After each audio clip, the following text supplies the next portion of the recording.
Our third focus is how we prevent and respond to crises and conflicts, because more than ever, our national security depends on our ability to prevent fragile states from becoming failed states.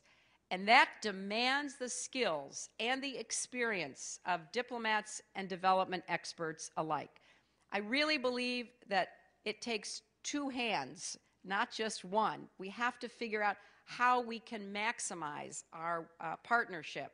So at the State Department, we rolled out our new Conflict and Stabilization Operations Bureau, which provides expertise and resources to prevent, respond to, and recover from conflicts.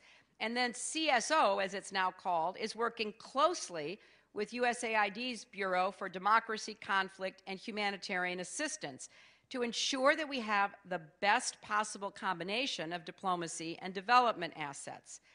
Last year, AID and State galvanized a global response to the crisis in the Horn of Africa. Our people worked side by side tirelessly for months on end to save lives and to help the region become more resilient the next time drought strikes.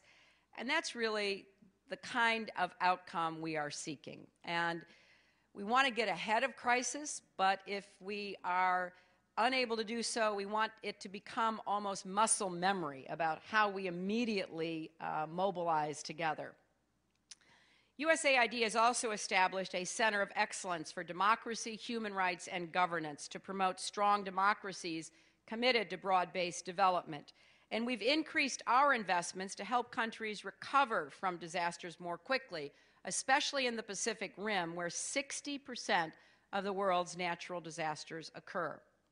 State and AID are working together to bring more women and girls into the work of making and keeping peace.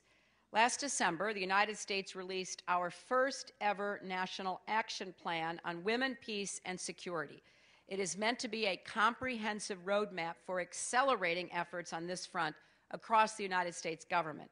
State and AID are now working together to identify how we will engage host governments and civil society, ensuring that women are included every step of the way.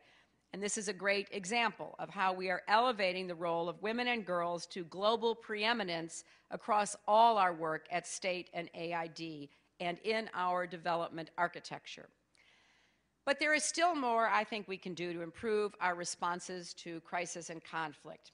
In particular, we need to institutionalize the QDDR's lead agency approach, which provides that State will lead operations responding to political and security crises, and AID will lead operations responding to humanitarian crises.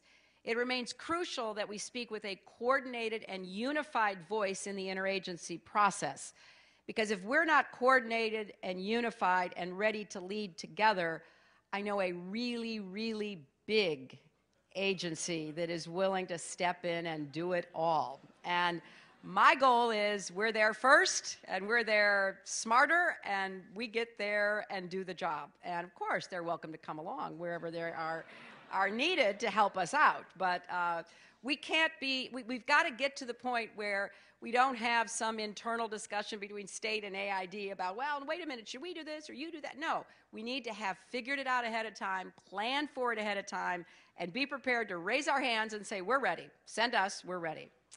Now, all of the changes that